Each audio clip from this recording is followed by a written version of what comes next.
Hello, everybody. Shabari Bird here. And we are in Norway again, teaching this course. And I want you to meet my new friend, Martin, another barefoot farmer.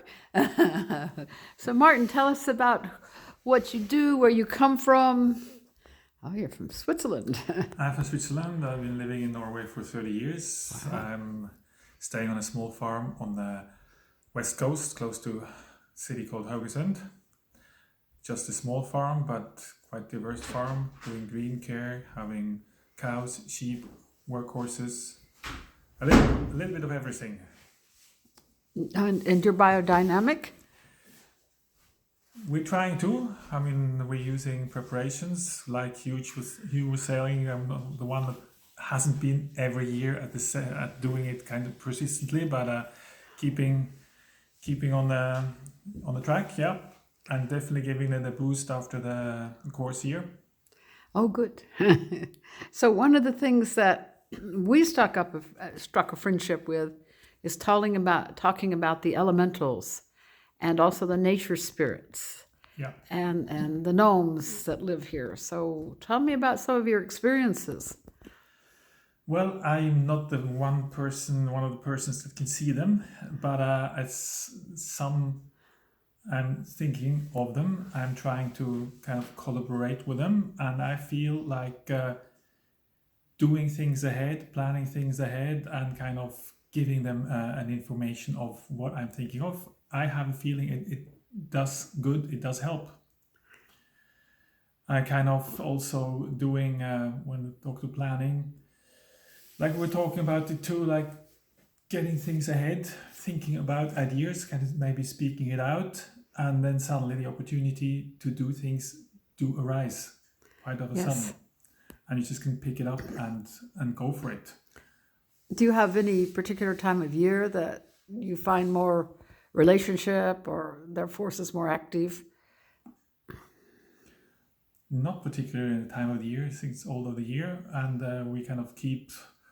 It's interesting because Norway has a lot of traditions concerning the elementals. There is what you call Nisse. It's one of the small people, also often referred as with a red hat, and they're around and keeping order in the stable with the animals. And from old times, the farm is supposed to give them porridge for Christmas as a thank you reward for them, as a thank you and appreciation of the work they're doing. And also say that if you don't do it, you might have bad luck in the stable the next year. There's also traditions like in the summer farms that farmers, when they throw out hot water, for example, they call out watch out before they would throw out the hot water, the hot washing water, for example, out of the window. They also would put salt and maybe some grain in the stable in the summer farm when they left for in fall. For then the underground people would come with their cows, so they had some salt and some food when they came into the barn. Sweet. And also talk to farmers that have met or seen these people. So there's a lot of tradition around it. And especially there is tradition also about the trolls. And a very unfair thing actually for the trolls is they're always kind of related to silly, stupid, and negative. And that's not true? That's not true. Good. No, that's not true. Because they are just as other elemental beings. They are helpers. They are doing their work and in their way. And in their way, like, they're not dumb. They're not brutal or anything. They're just different, so to say. What do you do when you come across a troll? Well, you don't have to do. Usually, the trolls will get out of your way. So basically, you don't have a problem getting into the way of the trolls. But I was with a guy who could see the trolls, with a man who could see the trolls, and he got quite scared. So he didn't want to continue the trail up the mountain because he felt it was threatening with the trolls. Really? What would happen?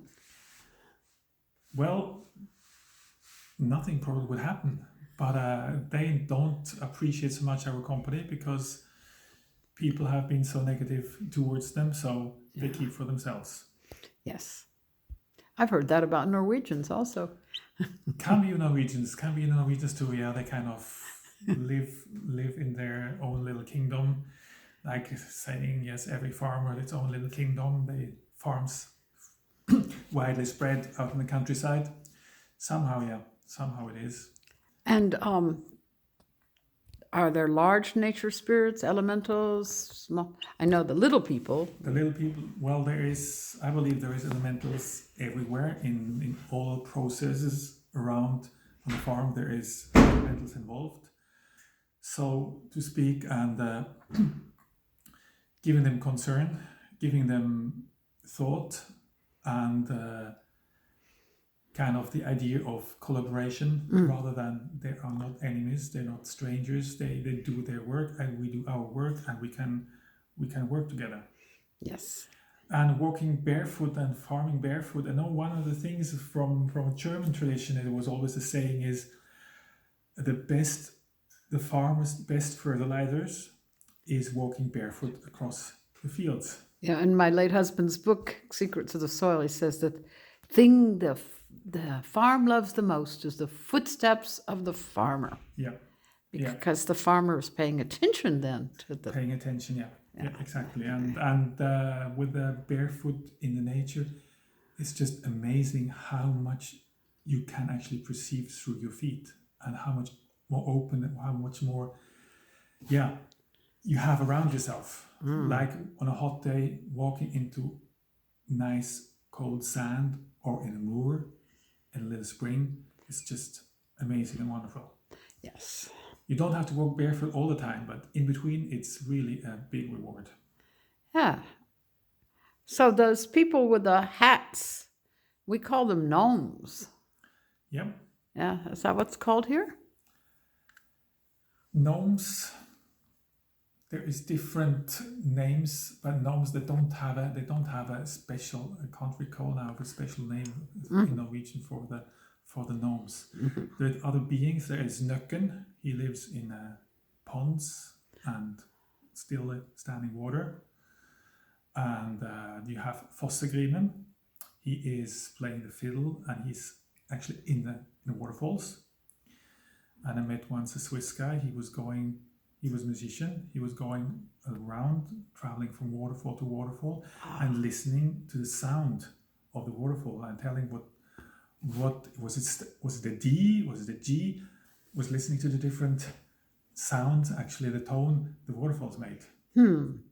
So you grew up in Switzerland, near to where the Gertianum is. Yeah, close by Basel, Bottmingen it's called. Yeah. So as a child, did you know about the Gertianum and Steiner or?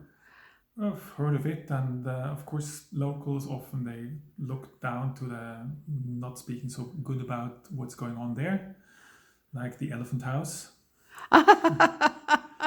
But I early, my sister went to a Steiner school, and when I was 14, I started with a vegetable garden, and she had some information about some preparations, and so I started to get some literature and started to read and started to try to do some of the things I could read about. Yeah, they have sheep on the grounds there. They have sheep on the grounds. I took pictures of them this year. Yeah, they didn't have that time, but now they for quite a while they've had sheep and even cows grazing there in summertime. Yeah. Yeah. It's very beautiful. I miss it already. So you have children? I have 2 daughters, yes. And they live still at home on the farm? No, they're out and studying. They often come back. They like the place. They like to stay around the farm when they can, but of course they're out there. They both went to Oslo to study now, so they're basically most of the time there. And how long a drive was it for you to come here? This time it was a very long drive because it should take maybe 7 hours, but it took me more than 12 hours. Yeah. Because of the closest mountains passes being closed, because of bridges being closed because of the wind, and then just missed the ferry. But you got here. Made it safe. Thank God. Hey. So is there anything you would like to share with the people at the biodynamic community? Lots, but oh, come on, we have time. I would have to think more about it, but a lot of things. It's a wonderful thing to do. Being in the biodynamics, it's a lot of interesting things to do, and especially inspiring with Huge around and other people. It's I have a feeling it's the most rewarding way of doing farming, and it's the kind of the most interesting farming way. And also talking about the future, I'm always amazed how much innovation there is coming from biodynamic farmers. Oh, yes. Yes. In what way? Yeah, like this course we hear, an understanding we had 2 years ago was taking part in a course here about what's it called again? Yeah, Vital Analyse. They had organized a course about regenerative agriculture. Yes. And the impulse there with these people from Germany, that was biodynamic farmers. So it's this way I'm amazed of how much new thinking there is coming about. Yeah. Well, in Australia, farmers have to be innovative because you live so far away from anybody. Yeah. You're not supposed to be able to fix your tractor with a piece of baling wire if necessary. And that's one of the interesting things I feel too, like how can you do what you need to do with what you have? Yes. Not what you could have, but what you have at hand. Yep. That's... Get the job done, get things working. Yeah, sometimes people think of farming as lower class, but actually you have to be very brilliant to farm. You have to be good in doing all kinds of things. Yeah, and creative. Creative, and that's the most interesting part. Please tell your wife I just love this vest that she knits you. It's wonderful. I'll tell her. She knitted it like it's probably 25 years ago, but wow, amazing. And was this from your sheep? This wool? No. Do you get sheep wool? We get sheep wool, but sadly enough, we have taken some of the sheep wool and to make products with. Of course. But if we don't take it back, we get so little paid for it. I use it as covering for the soil. Ah, that's good. Yeah. It's like we get dollar-wise, we get paid 40 cents a kilo or something. Or oh my less. goodness! Wow. So that's. So Martin, what's your last name? My last name is Ashliman. Ashliman. Ashliman. Ashliman. What does it mean?